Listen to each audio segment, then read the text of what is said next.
For this first project, I am using this little wooden stand that I purchased last year from Hobby Lobby. I don't know if they are selling them this year, but you can just as easily make one.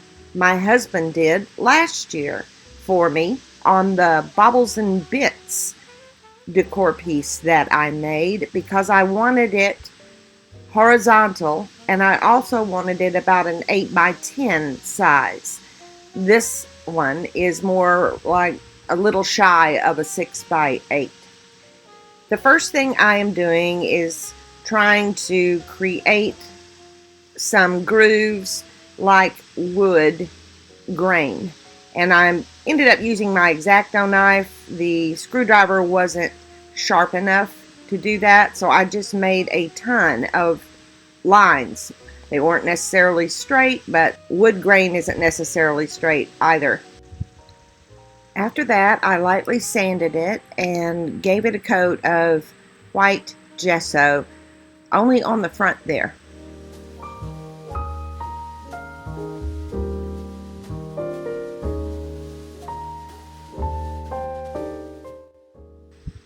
I chose to use this image that I purchased from an Etsy store called the ChocolateRabbit.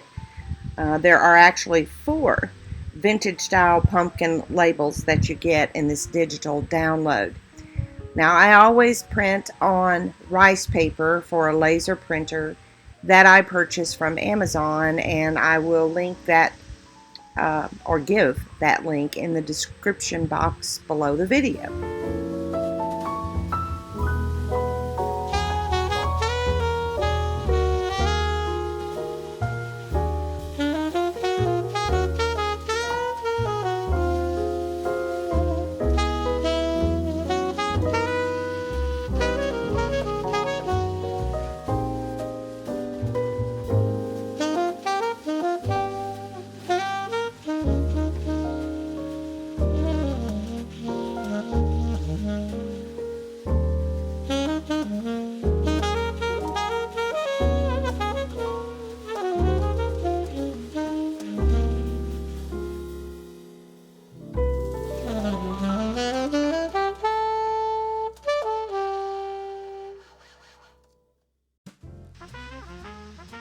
After it had dried, I gave it another coat of liquid patina on the top, and then I started working on what I wanted to do on the back to create some wood grain.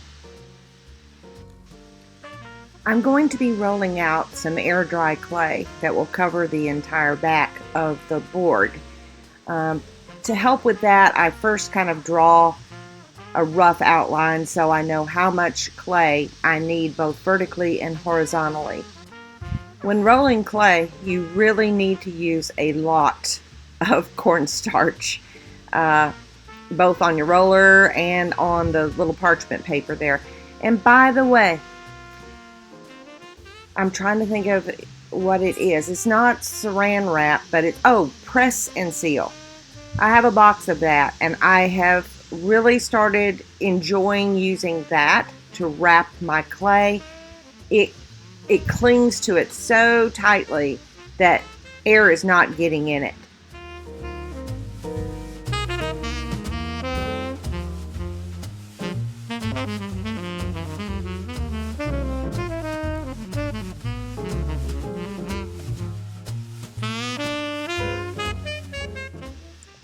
To make a rustic barnwood look in the clay, I am using IOD's Barnwood stamps and the brayer to make an impression in that clay, and it just turns out so great.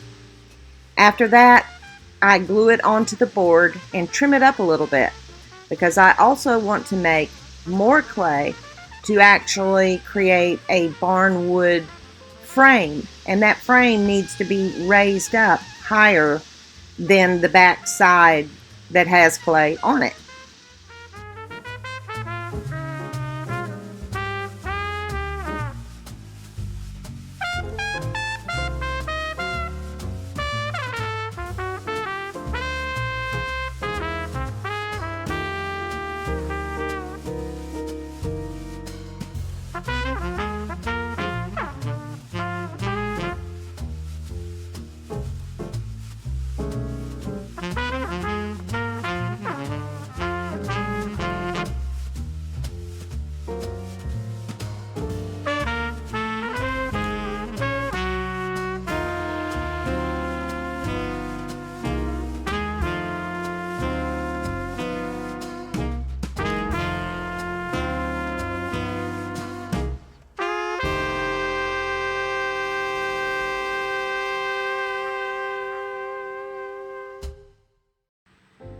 The clay has dried overnight at this point, and I want to give the rice paper another coat of a sealer, and this time I am using Dixie Belle Satin Sealer.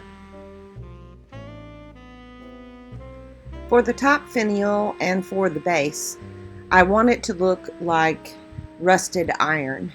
So I am using Dixie Belle's iron paint. I've never used it before, so this will be a fun experiment. It says to do one coat and then apply your second coat and then put the patina on while the second coat is wet. However, it was so thin looking, it's really kind of a runny paint. I ended up doing 2 coats prior to applying the patina spray. After the patina paint was dry, I needed to do a paint base coat on all of the clay. I'm using 3 colors, acrylics, oyster beige, country twill, and teddy bear tan, and I'm just kind of blending here and there. I want that base coat to be a little bit like a raw wood prior to what I'm going to be using to age and antique this wood.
It's time to put on the patina effect on the iron paint. The directions are that you should only apply that on a wet coat. So I'm having to paint it again, and while it's wet, then you put on the patina. But the directions on the bottle say also, if you'll hit it with a hairdryer for just a little bit to warm up the paint, it will help the patina bond better.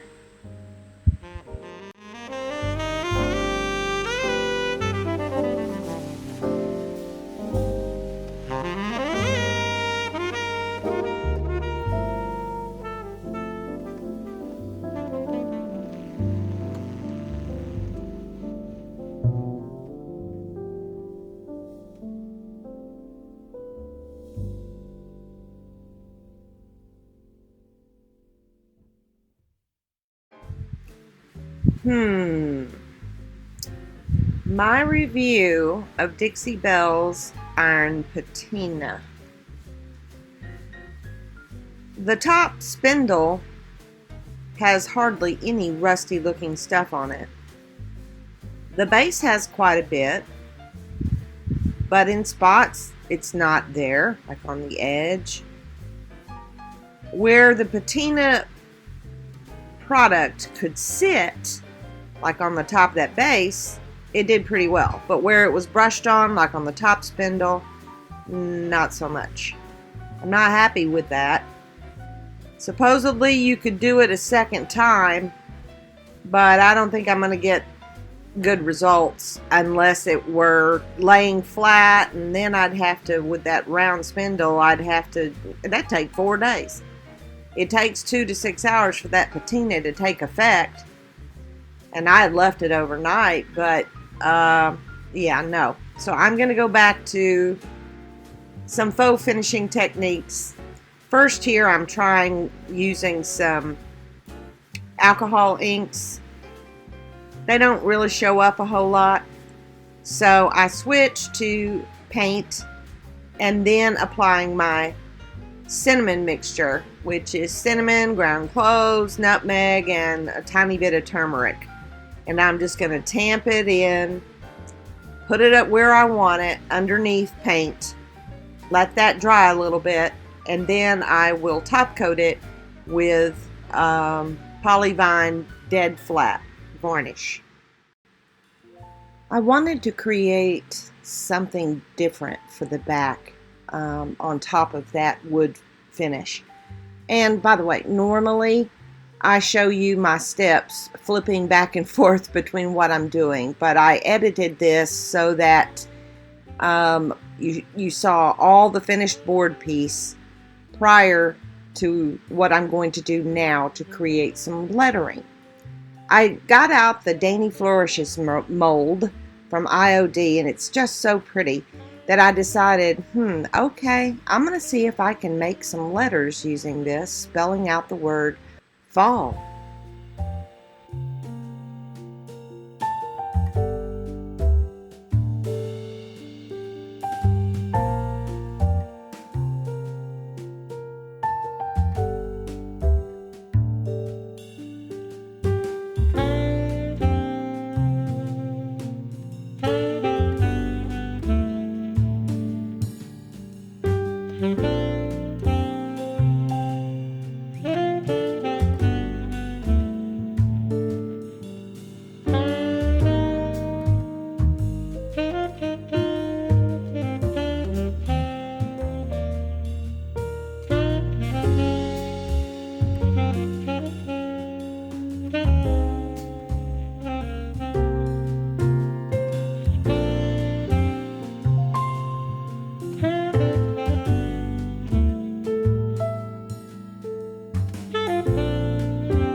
after the clay had dried, and this was the Hardy soft clay. The link is always in the description box below the video. I get it from Amazon. I love this clay for certain things, especially for little tiny things like this. It has kind of a rubbery texture. It takes it many days for it to get super hard, and it still has some flexibility even after that. So I don't really get any shrinking or cracking with this clay, and that's why I like to use it for smalls and for molds. Here I am painting it first with acrylic paint in burnt umber. Next, you'll see the magic.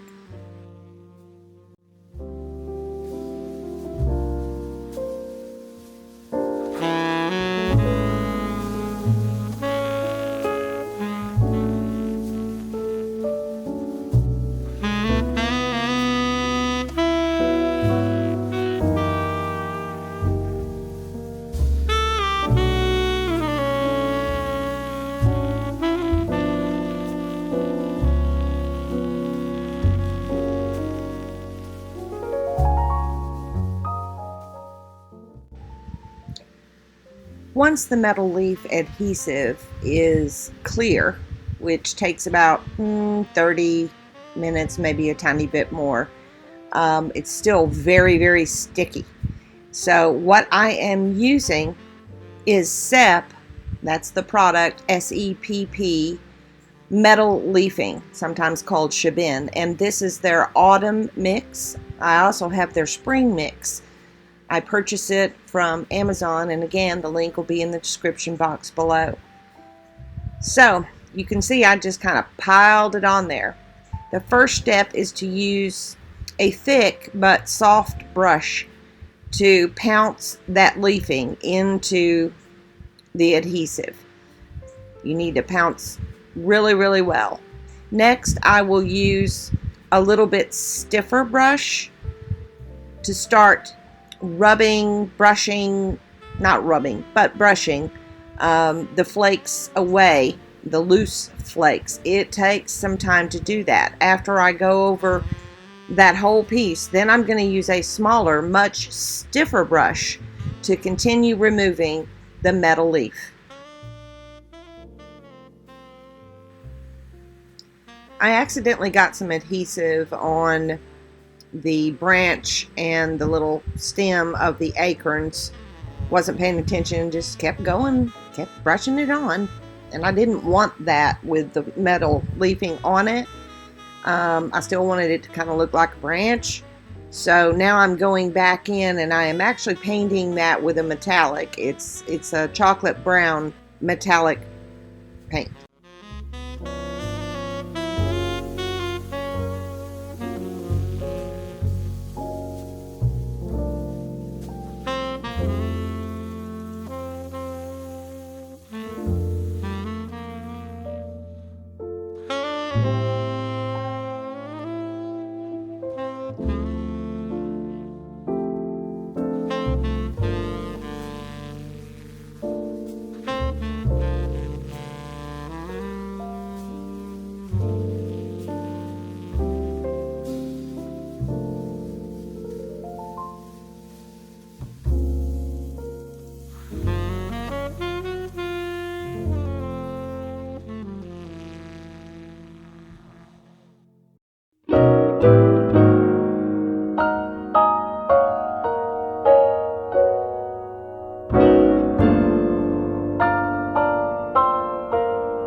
So there'd be no doubt. Called down the north wind to come on out, then cupped his hands so proudly to shout, la-di-da, oh la-di-da, 'tis autumn. The trees say they're tired, for too much fruit on all the wayside. There's no dispute. Now shedding leaves, they don't give a hoot. La-di-da, oh la-di-da, 'tis autumn. Then the birds got together to chirp about the weather.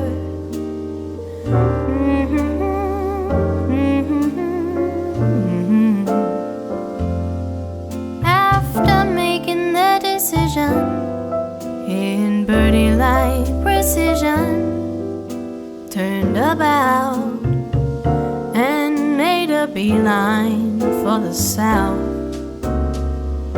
My holding you close really is no crime. Ask the birds, the trees, and old Father Time. It's just to help the mercury climb. La-di-da, do-da-di-da, 'tis autumn.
Together to chirp about the weather.